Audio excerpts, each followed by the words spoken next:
누가복음 18장 31절 말씀을 힘차게 샤우팅합니다. 시작. 예수께서 12제자를 데리시고 이르시되 보라 우리가 예루살렘으로 올라가노니 선지자들을 통하여 기록된 모든 것이 인자에게 응하리라. 예수께서 12제자를 데리시고 이르시되 보라 우리가 예루살렘으로 올라가노니 선지자들을 통하여 기록된 모든 것이 인자에게 응하리라. 예수께서 12제자를 데리시고 이르시되 보라 우리가 예루살렘으로 올라가노니 선지자들을 통하여 기록된 모든 것이 인자에게 응하리라. 누가복음 18장 31절 말씀. 아멘. 할렐루야. 네, 오늘 함께 읽은 귀한 말씀을 가지고 기록된 모든 것이 응하리라. 다 같이 해볼까요? 시작. 기록된 모든 것이 응하리라 라는 제목으로 하나님 말씀 함께 나누겠습니다. 자, 하나님의 말씀은 하나님의 나라의 언어입니다. 하나님의 말씀은 하나님의 나라의 언어예요. 그래서 기록된 말씀이 없었을 때는 하나님이 꿈으로, 때로는 환상으로, 아니면 아무개야 이렇게 아담아 아담아 아브라함아 아브라함아 이렇게 직접 음성으로 들려주셨어요. 그런데 구약에 넘어오면서 모세오경, 선지자들의 말 이런 것들이 이제 성경 말씀으로 이렇게 기록이 되게 되고, 신약에 오면 어떻게 되죠? 예수님이 그 말씀의 응답으로 이 땅에 오셨어요. 구세주로 오시는 거죠. 그분의 목적은 뭐였냐면 말씀대로 사시다가 말씀대로 십자가에 죽으셔야 되는 거거든요.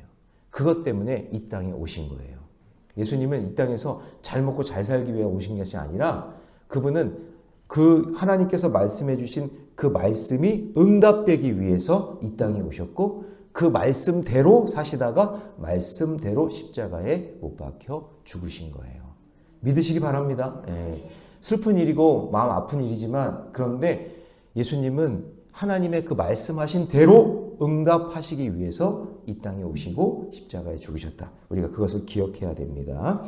자, 그게 이제 신앙적인 언어예요. 그래서 우리가 말씀을 자꾸 듣고 읽다 보면 나도 모르게 그 신앙적인 언어가, 말이 내 입에서 나오는 거예요.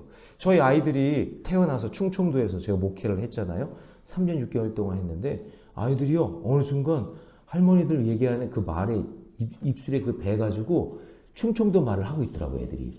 그래요? 이러고 깜짝 놀랐어요. 서울에 살다가 충청도에 와가지고 한 3년 6개월 살았더니 그게 말이 바뀌는 거예요. 그 얼마나 그게 신기해요. 그죠? 왜냐면 그런 말만 계속 듣다 보니까 자기도 모르게 그런 언어가 나오는 거죠. 우리도 마찬가지예요. 우리 세상에 더 오래 살잖아요. 시간을 더 세상에 많이 투자하잖아요. 그러니까 우리도 모르게 자꾸 세상의 언어가 우리의 귀 속에 들리고 머릿속에 각인되면서 그런 말이 나온단 말이에요.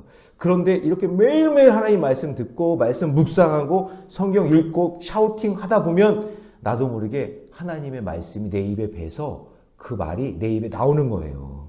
할렐루야. 예. 그리고 그 말씀대로 그렇게 외치고 그렇게 살아가니까 그게 말씀이 어느 순간 이루어지고 응답이 되는 거예요. 그래서 말이 중요해요. 말이 능력이고 힘이에요. 예. 그래서 여러분, 말하는 거를 잘 들어보면 그 사람의 존재를 알 수 있어요. 그 사람이 계속 말하는 게 그거예요. 그 사람이 말하고 있는 게 그 사람 자체라고요. 그러니까 여성교회 회장님이 부동산을 했는데, 부동산하는 이 권사님이 이 사회를 보는데 찬송가 301장을 해야 된다고 이렇게 해야 되는데 갑자기 찬송가 301동을 부르시겠습니다 이렇게 얘기한대잖아요. 왜냐면 그냥 아파트 이런 것만 관심이 있으니까 301동. 그리고 어떤 장로님은 계속해서 바둑만 맨날 두니까 바둑만 두니까 이것만 머릿속에 있는 거야. 그래서 예수님의 이름으로 기도합니다. 아멘 그래야 되는데 예수님의 이름으로 기도합니다. 아다리 그렇게 했다는 얘기가 있잖아요. 그게 뭐냐면은 계속해서 자기의 관심사가 거기에 있는 거예요. 계속 그걸 들으니까 자기도 모르게 언어가, 말이 그게 나오는 거예요. 그래서 그 사람이 말하는 걸 보면 그 사람의 수준을 알 수 있는 거죠. 예. 자, 그래서 말이 중요한 건데 오늘 기록된 모든 말씀이 응하는 날이 온대요. 말씀대로 응답받는 날이 온다라고 했을 때 그 말씀이 어떻게 응답이 되고 그거를 경험하려면은 어떻게 해야 되는가? 세 가지를 살펴보겠습니다. 첫 번째는 말씀이 밝히 드러날 때까지 순종해야 돼요. 순종하다 보면 나도 모르게 그게 응답이 돼요. 하나님 말씀 듣고 순종하며 살다 보니까 그것이 응답이 되는 날이 온다. 그래서 여러분, 예수님이 이 땅에 오신 유일한 목적은 우리를 구원하시기 위해 십자가를 지시는 거잖아요. 그래서 지금 누가복음 말씀을 묵상하면서 지금 사순절을 보내고 있는데 예수님의 방향성은 계속해서 십자가예요. 십자가.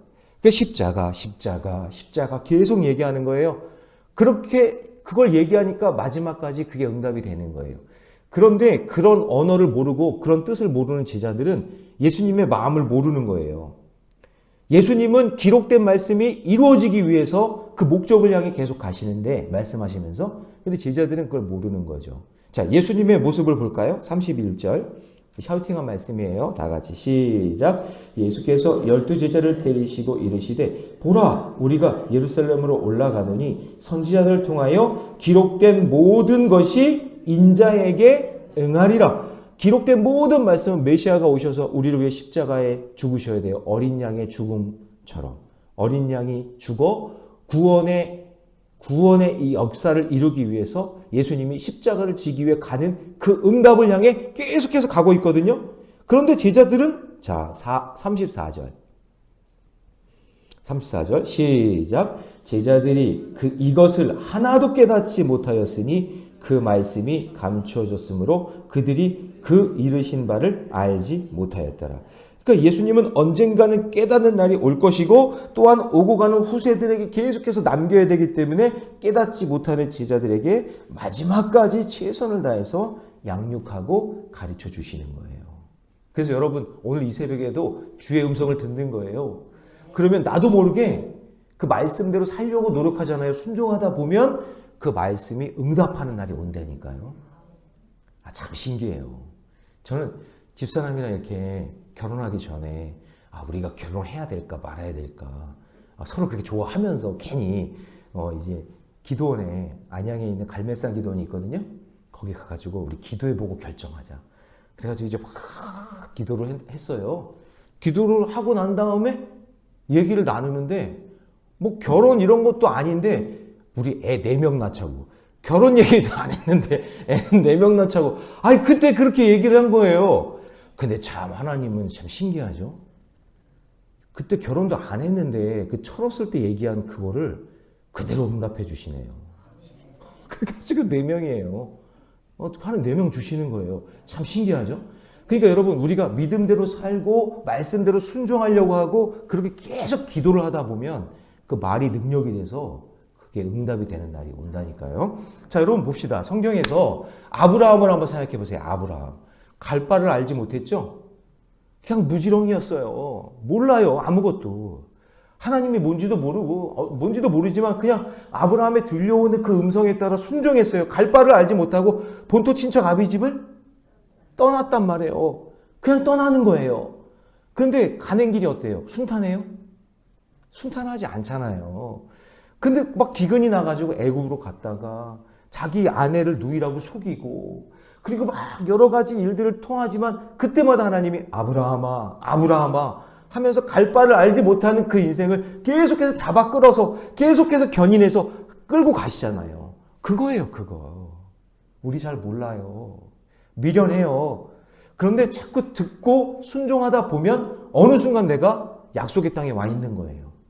할렐루야. 네, 그거를 믿어야 되는 거예요. 한 눈금 한 눈금 성장하게 하시는 거예요. 여러분, 야곱이 그 자녀들, 자손들 70명을 데리고 애굽의 종살이로 들어오잖아요. 그때 종으로 끌려 들어온 거예요. 그런데 그때 70명이 400년을 지나면서 어떻게 됐냐면 200만 명으로 늘어나요. 그리고 출애굽하는 거예요. 별로 이렇게 놀라지도 않으시는 그 여러분들은 참 대단한 것 같아요. 70명이 들어왔는데 400년 동안 종살이 했다니까요. 400년? 그럼 뭐예요? 400년을 기다린 거예요. 우와! 참 설교 어렵다. 400년을 기다리고 400년 동안 하나님이 끌고 오신 거예요. 그렇게 모르는 거예요. 그리고 난 다음에 출애굽할 때도 끌고 가가지고 광야에서 40년 동안 광야 생활하고 그런 과정들이 다 필요한 거죠. 예. 그러니까 이런 것들을 보면서 우리는 잘 알지 못하지만 순종하는 거예요. 순종하며 믿음의 길을 걷다 보면 응답되는 날이 오게 될 줄로 믿습니다. 자, 그러면 정형질문 드립니다. 말씀이 응하여 내 삶에 찾아온 십자가 사건은 무엇입니까? 십자가 사건. 그러니까 말씀대로 순종하며 살다 보면 내가 원하지 않는 그런 사건들이 있는데 그 사건들을 어떻게 바라보고 있느냐 그거예요. 그 사건들이 여러분들에게 반드시 하나님의 뜻과 응답으로 나타나게 될 줄 믿습니다. 자, 두 번째, 기록된 모든 말씀에 응하는 날을 경험하려면 말씀을 믿고 예수님의 이름을 부르며 기도해야 돼요. 자, 기도해야 돼요. 기도. 예. 예수님과 동고동락하던 제자들이 세상 육심에 눈이 멀어서 영안이 열려지지 않으니까 예수님의 양육을 그렇게 해도 깨닫지 못해요. 자, 그런데 육신의 눈이 병든 맹인이 오늘 등장하거든요. 그러니까 제자들은 앞을 봐요. 예수님이 눈에 보여요. 그런데 이 맹인은 예수님이 눈에 보이지 않잖아요. 그런데 영적으로 눈이 뜨여 있는 사람이야. 그러니까 뭐라고 얘기했냐면 예수님이 여리고로 지나가시는 걸 보다가, 자, 35절.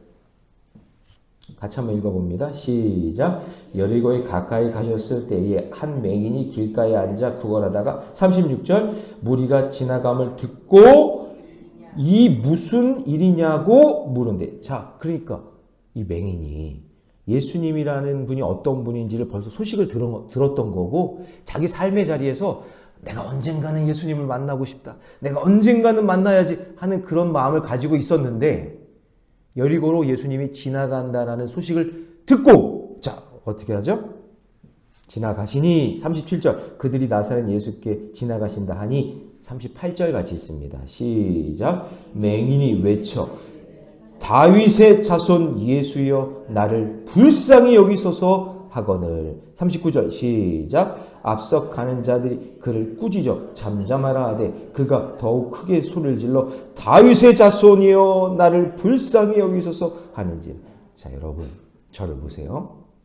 지금 이 사람은 오늘 이 시간 예수님이 지나가 버리면 만날 기회가 없어요. 왜냐하면 예수님은 지금 십자가를 지기 위해 가시거든요. 이 사람의 인생에서는 이번 한순간이 예수님을 만나는 유일한 방법인 거예요. 그러면 부르짖어야 되겠죠? 나는 앞을 못 보니까, 예수님이 언제 지나가는지 모르니까, 예수님이 지나간다는 소식만 들으니까 어딘지 모르겠지만 다윗의 자손 예수여 나를 불쌍히 여기소서 하면서 간절히 부르짖고 있는 거예요. 여러분, 이게 기도예요. 언제 만날지 모르는 그분, 주님 오늘 꼭 만나고 싶습니다 하면서 목숨 걸고 부르짖는 그 기도를 지금 드리고 있는 거예요. 응? 살아계신 예수님을 만나야 자기 눈이 뜰 거라는 그 믿음을 가지고. 예. 그래서 이 사람이요, 참 고백이 대단한 게 다윗의 자손이요 나를 불쌍히 여기소서 그랬죠. 다윗의 자손이라는 얘기는 뭐냐면 구약에서부터 이 땅에 메시아로 오신다는 그 예수님이 다윗의 자손을 통해서 오신다라는 이 구속사의 역사를 알고 있었던 거예요. 이분을 만나야 내가 산다는 걸 알고 있었던 거예요. 여러분, 그 주님의 이름을 부르고 기도하세요. 오늘 지나고 내일 온다라는 보장이 어디 있어요? 오늘 만나야 돼요. 오늘 지금 부르짖어야 돼요. 지금 예수의 이름을 불러야 되는 거예요. 그럴 때 응답의 역사가 임할 줄로 믿습니다. 여러분, 누가복음 24장에 가면은 엠마오 마을로 도망가는 제자들이 나오거든요. 예수님이 십자가에 죽으시고 나니까 야 이제 끝났다. 야 우리 이제 도망가자. 그리고 엠마오 마을로, 엠마오가 저 북쪽에 있는데 모르겠어요. 거기 뭐 휴양지라고 이렇게 돼 있더라고요. 지금도 그렇대요. 근데 거기로 도망가는 두 제자에게 예수님이 나타나요. 근데 제자들이 알아봐요, 못 알아봐요? 못 알아봐요. 글쎄, 그새 잊었는지 아니면 그렇게 영향력 있는 제자가 아니었는지 예수님이 나타나는데 몰라요. 그런데 말씀을 해석하는 순간 거기서 예수님이 누군지 알게 돼요. 그러니까 여러분, 말씀을 듣고 간절히 부르짖을 때 응답되는 역사가 일어날 줄로 믿습니다. 그래서 영적인 눈을 떠서 지금 당장 예수의 이름을 외쳐야 할 일이 무엇인지, 오늘 여러분 기도 제목이 무엇인지, 그것을 놓고 간절히 믿음으로 기도할 때 놀라운 응답되는 역사가 일어날 줄로 믿습니다. 자, 마지막 세 번째. 기록된 모든 말씀이 응하는 날을 경험하려면요. 내 삶의 문제가 구원의 사건이 되어야 돼요. 자, 저를 따라해 봅시다. 내 삶의 문제가 구원의 사건이 되어야 합니다. 사건이 되어야 합니다. 자, 예수님은 맹인의 외침을 외면하거나 꾸짖지 않으세요. 그러니까 지금 제자들은 왜 그랬냐면은 이 병든 자들이나 장애가 있으면은 이게 부정한 자라고 생각하는 거예요. 그러니까 이 사람이 이 맹인이 막 소리 지르고 예수님 만나려고 그러고 만지려고 그러고 막 그러면 부정하다 부정하다 하면서 막 이렇게 못 오게 하는 거죠. 그렇게 못하게 하는 거예요. 그런데 예수님이 도리어 머물러 서서 그를 데려오라고 명하세요. 자, 40절. 같이 있습니다. 시작. 예수께서 머물러 서서 명하여 데려오라 하셨더니 그가 가까이 오매 물어 이르시되. 자, 그의 간절함과 애통함을 하나님께서 보고 계시는 거예요. 예수님이. 딴 애들은 이렇게 안 하는데 저 사람은 왜 이렇게 나한테 간절하게 부르짖지? 아, 저 마음속에 나를 찾는 간절함이 있구나. 간절함이 있구나. 그걸 딱 보시는 거예요. 그리고 예수님은 여기서 더 나가서 내게 무엇을 하여 주기를 원하느냐 소원을 물어보세요. 41절. 다 같이 시작. 내게 무엇을 하여 주기를 원하느냐 이르되 주여 보기를 원하나이다. 보기를 원한다는 이 맹인의 대답을 듣고 그의 눈을 뜨게 해 주실 뿐만 아니라, 자, 여러분, 예수님은 항상 병 고치는 게 목적이 아니라 병을 고치는 것을 통해서 구원의 역사, 구원의 사건이 일어나기를 원하시는 거예요. 그래서 여러분 오늘 간절하게 질병을 위해서 누구 환우들을 위해서 기도하죠? 기도할 때 하나님, 그러니까 병 고치는 것만 기도하면 안 돼요. 하나님 병 고치는 이 사건을 통해서 구원의 사건이 일어나게 하시고 예수님을 더 간절히 믿게 해주시고 그것이 증거가 돼서 믿지 않는 사람들도 예수 믿고 구원받게 해달라고. 그게 구원의 사건이 되어야 되는 거예요. 네, 그래서 42절 같이 있습니다. 시작. 예수께서 그에게 이르시되 보라 내 믿음이 너를 어떻게 해요? 구원하였느니라 하시매. 자, 이렇게 예수님은 우리 삶에 찾아온 문제를 통해서 우리의 영적인 소원을 물으시고 또 우리의 구원자가 되어주시기를 원하신다라는 것을 잊지 마셔야 됩니다. 예, 그래서 내 삶의 문제가 구원의 사건이 되어야 된다라는 것을 꼭 기억하면서 오늘도 간절히 부르짖으며 기도할 때 오늘도 주님을 만나는 역사가 일어날 줄로 믿습니다. 적용 질문 드립니다. 내 삶에 찾아온 문제 가운데 내가 주께 구해야 할 기도 제목은 무엇입니까? 문제 해결만 바랍니까? 아니면 영적으로 회복을 바라고 있습니까? 여러분, 내 삶의 문제가 구원의 사건이 되어서 기록된 모든 말씀이 응답으로 나타나기를 주님의 이름으로 축원합니다. 기도하겠습니다. 사랑의 주님, 주님의 은혜 감사합니다. 오늘도 귀한 말씀을 통해서 기록된 모든 말씀이 응답되는 것이 무엇인지를 깨닫게 해주시니 감사합니다. 말씀이 밝히 드러날 때까지 순종하게 하여 주옵소서. 아브라함이 갈 바를 알지 못했지만 순종하는 마음으로 살아갈 때 열방의 아비가 된 것처럼 우리도 잘 깨닫지 못하는 말씀이 들려도 그 말씀에 순종하는 삶을 살 수 있도록 인도해 주시고 그 말씀이 반드시 이루어지는 역사가 있게 해 주옵소서. 또한 예수의 이름을 부르며 간절히 기도하게 하여 주시고 지금 내 삶의 문제가 구원의 사건이 되게 하여 주셔서 온 가족이 구원받게 하여 주시고 내 주변에 믿지 않는 영혼들에게 울더라도 복음을 전해 하나님의 귀한 생명의 역사가 있게 해 주옵소서. 이 모든 말씀을 주 예수님의 이름으로 기도하옵.